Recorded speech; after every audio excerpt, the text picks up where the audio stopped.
Olá e bem-vindos! Hoje vamos falar de um tema que, de uma forma ou de outra, toda a gente conhece: a ansiedade. É aquela sensação no estômago antes de uma apresentação importante, certo?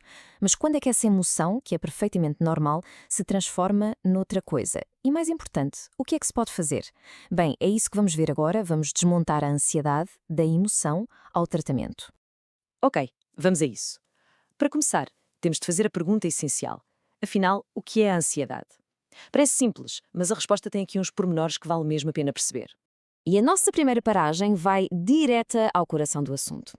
Vamos tentar perceber a grande diferença entre a ansiedade como uma emoção natural e a ansiedade como uma perturbação que, de facto, afeta a vida de muita gente. Ora bem, aqui está uma distinção super importante. Pensem nisto. O medo é a reação a um perigo que está mesmo à nossa frente. É o agora. A ansiedade, por outro lado, é sobre o futuro. É aquela tensão, aquela preocupação a pensar no e se. Ou seja, uma coisa é a reação ao perigo imediato, outra é a antecipação de um perigo que talvez nem venha a acontecer. E então? Onde é que se traça a linha? É mesmo aqui.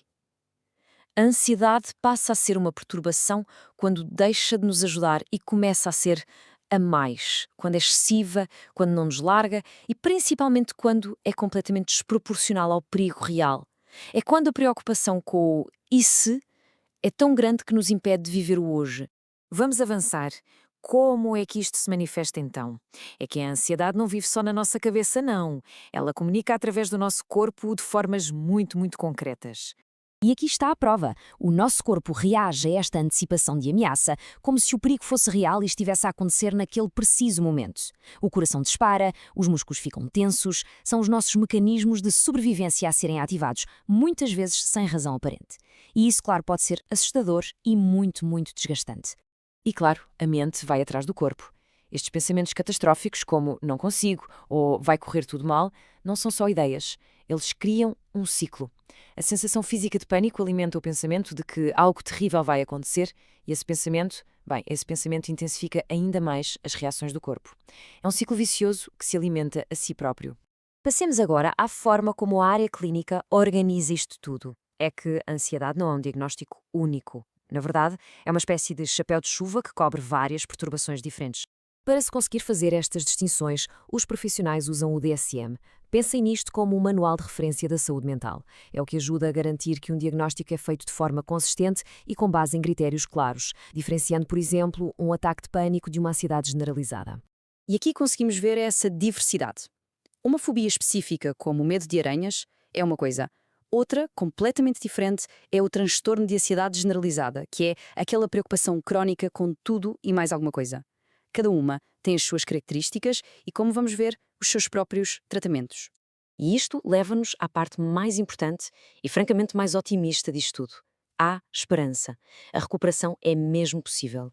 Existem formas eficazes e com provas dadas pela ciência para tratar estas perturbações. E o nosso foco a partir de agora é precisamente naquilo que funciona.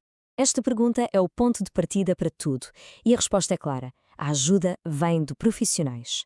O caminho principal é a psicoterapia, que é mesmo a intervenção mais eficaz. Porquê? Porque ajuda a pessoa a conhecer-se melhor, a perceber estas ligações entre o corpo e a mente, a identificar o que dispara a ansiedade e, acima de tudo, a construir novas estratégias para lidar com tudo isto.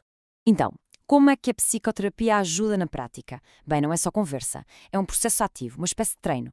É aprender a reconhecer os gatilhos, a entender porque é que o corpo reage de certa maneira e, o mais crucial, a desenvolver uma caixa de ferramentas práticas para enfrentar a ansiedade de uma forma diferente, mais saudável. E este é o ponto-chave. Os estudos mostram que a psicoterapia é a intervenção mais eficaz. Mas, e este mas é muito importante, não tem de ser um caminho solitário. Em muitos casos, os melhores resultados vêm da combinação da psicoterapia com medicação, claro, sempre prescrita por um médico. Esta abordagem conjunta é muitas vezes a mais poderosa para uma recuperação sólida. Esta citação resume tudo de forma perfeita e direta. Não é uma opinião, é um facto científico. Estas perturbações podem ser tratadas de forma eficaz. A combinação de medicamentos, para ajudar a estabilizar a química do cérebro, e a psicoterapia, para reestruturar os padrões de pensamento e comportamento, é a abordagem mais robusta que existe. A recuperação é uma meta absolutamente realista.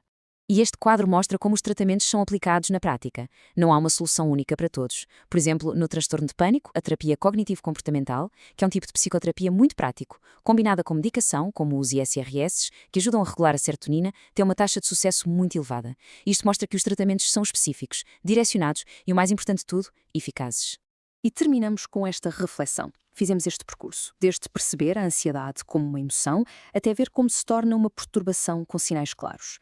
Mas, acima de tudo, vimos que há um caminho, há esperança. A mensagem central é que a recuperação não só é possível, como existem formas comprovadas para lá chegar, especialmente quando se combinam as estratégias psicológicas e farmacológicas. Por isso, a pergunta final é esta: e se o passo mais difícil for, na verdade, o primeiro, o de simplesmente procurar ajuda?